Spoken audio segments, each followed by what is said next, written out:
Episode 74 of This and That and What the Fuck Else. This one, I will be talking more and give you my opinion, not so many snippets and screenshots. This power stories is giving me the creeps. And I think the topics that I'm covering tonight needs a little bit more discussion. And it's about the EU. It is amazing what happened in the EU since the Russian-Ukrainian conflict started. To me, it was absolutely mind-blowing to see how people that I always assumed to be intelligent people make stupid decisions. And I'm not a guy that really gets carried away by conspiracy theories and things like that. There's a hell of a lot of things going around. Some things are hairy, but the longer that Ukrainian thing is carrying on, the more I get the idea that there was an elaborate plan to destroy the European economy. It is becoming very clear that one of the big beneficiaries of that whole war is America and a few components in America. Obviously the military industrial complex is making a shitload of money, but the Americans instigated the sanctions against Russia, and those energy sanctions, I couldn't understand that, because that was clearly economical suicide for the Europeans. But yet, that cabal in Brussels implemented it. And who scored? The Americans. They are supplying LNG to Europe. Not close to what Europe needs, but beggars can't be choosers. So the Europeans are taking whatever the Americans can give at 6 times the price. The Middle East and Africa just told them flat out that they can't. They don't have the capacity to supply them. So the Americans scored from the gas. And what I can't understand is that the Europeans, citizens, is not aware that the cabal in Brussels is dead set on destroying their lives. I've spoken to people that live in Europe and people that has lived in Europe, and they tell me that if they don't have heating for their homes, there is a lot of people that are going to die in Europe. But the Americans don't give a damn for it. They're far away.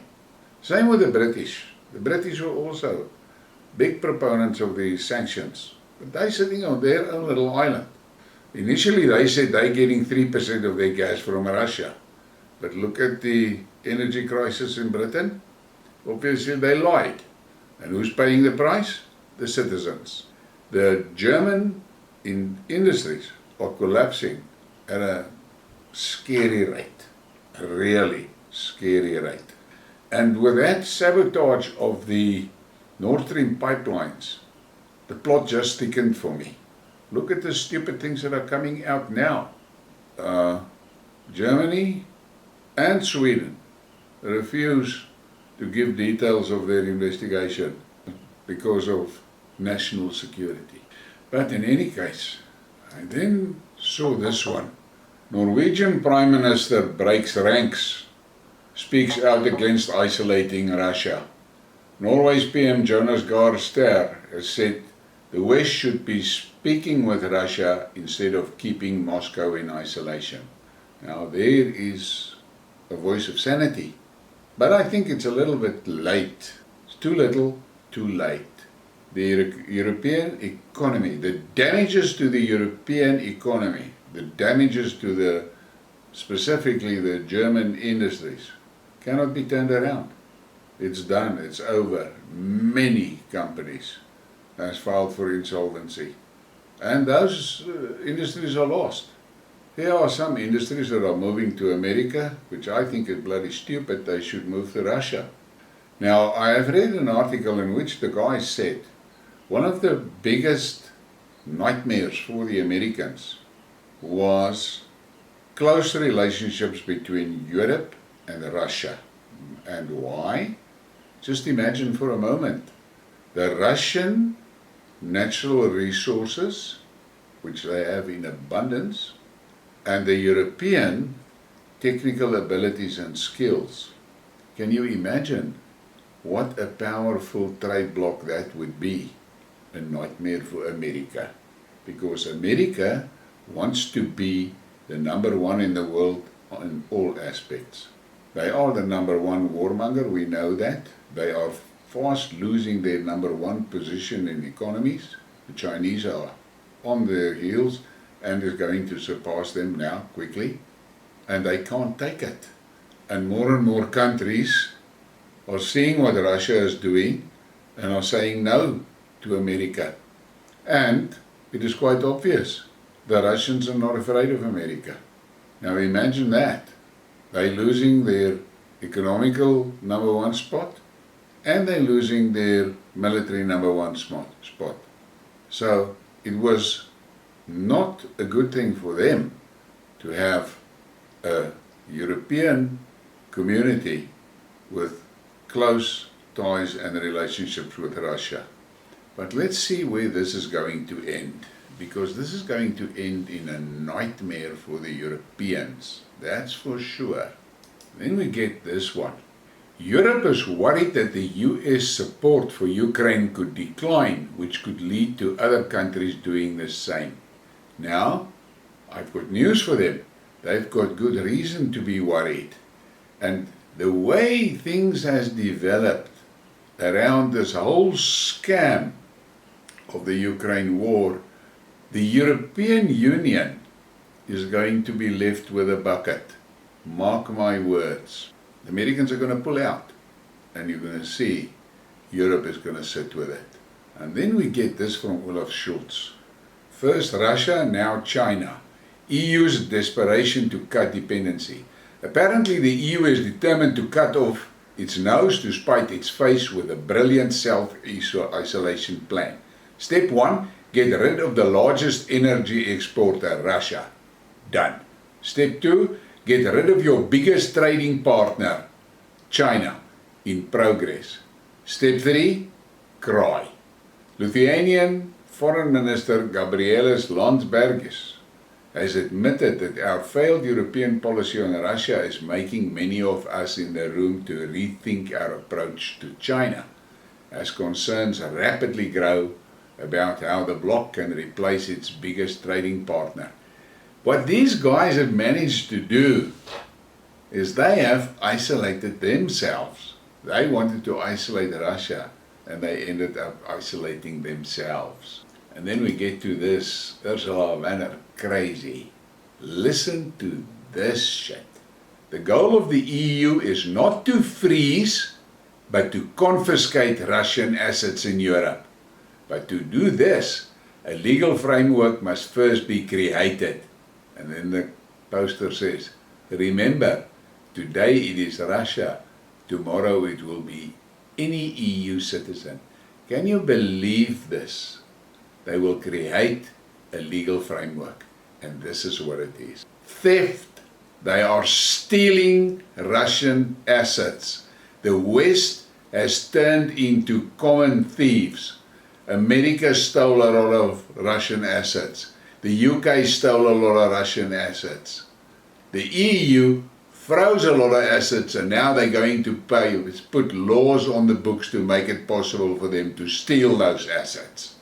Do they not realize that elsewhere in the world there are people and big investors that look at this shit and think to themselves, why the fuck will I put my money in Europe?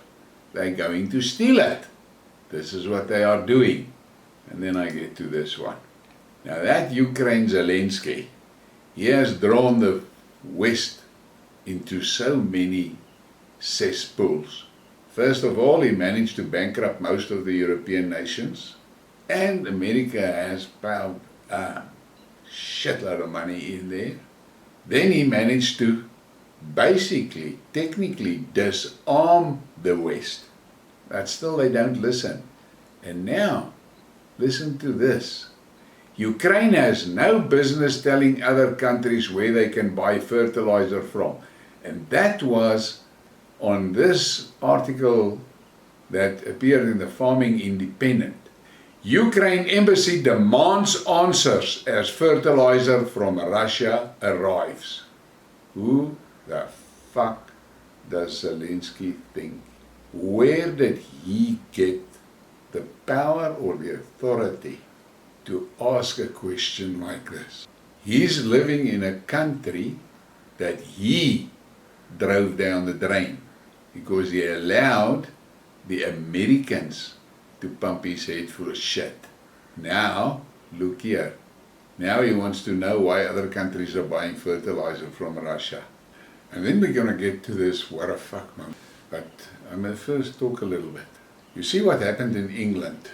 A prime minister was installed, not democratically elected, installed. Not a Britain, Englishman as we know Englishman.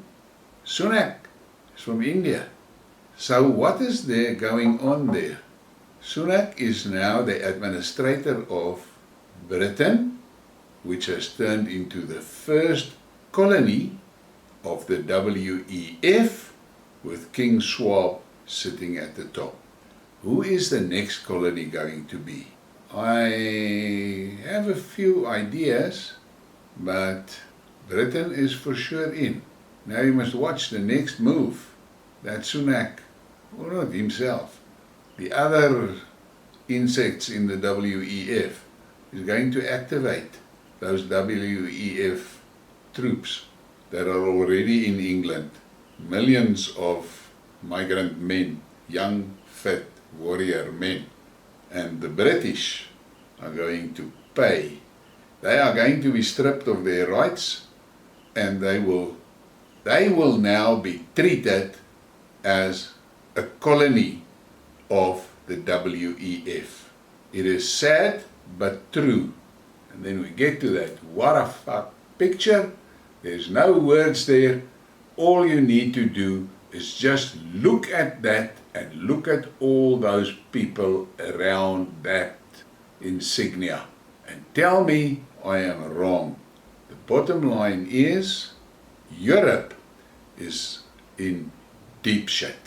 But I see there are protests happening in France, Italy and Germany. The people want their countries out of the EU. They want their countries out of NATO. And I will stick to my prediction. Before Christmas, we're going to see major governments toppled in Europe.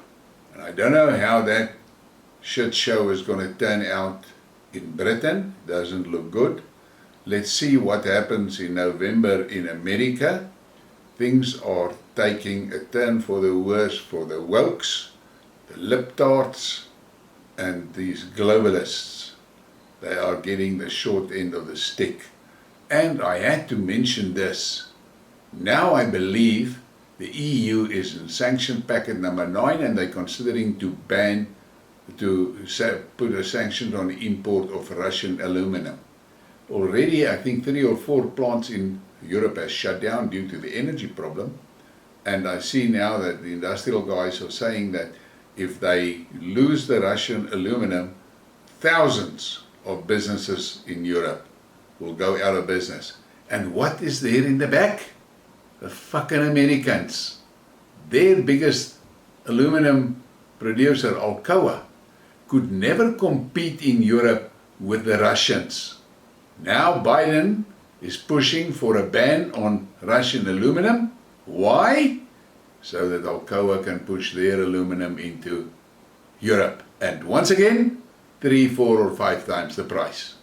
When is the Europeans going to realize that the Americans are using them and abusing them? But the European citizens are sitting on their hands watching that unelected, undemocratic cabal in Brussels screwing their lives. Now, I have done a skid mark on democracy, and I'm going to say it again. Yesterday on Twitter, someone took me on and told me, again, Putin wants to rebuild the USSR. And I said to him, you better open your eyes. The EU has pulled in all those Eastern European states. So who is expanding? It is the EU. The same with NATO. But during the pestilence, Brussels, the EC in Brussels, assumed some draconian powers for themselves. And now, they haven't let go of those powers. They are just ratcheting it up and making it more. So the EU is actually the EUSSR, and the European Commission in Brussels is the Politburo, the E-Politburo. Think about that. And I'm sitting here at the southern tip of Africa, far away from that shit that's going to fly there in Europe.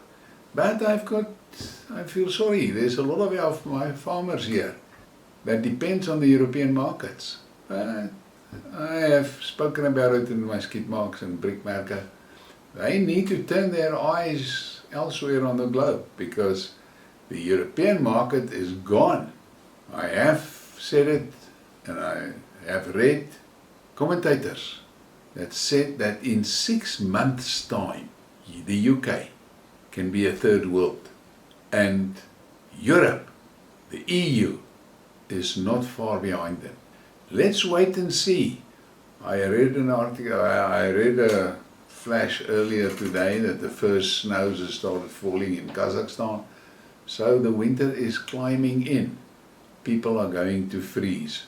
And let's see how enthusiastic they will be by end of November about all these sanctions against Russia. On that note, please hit a like and a subscribe and a share, and have a great evening.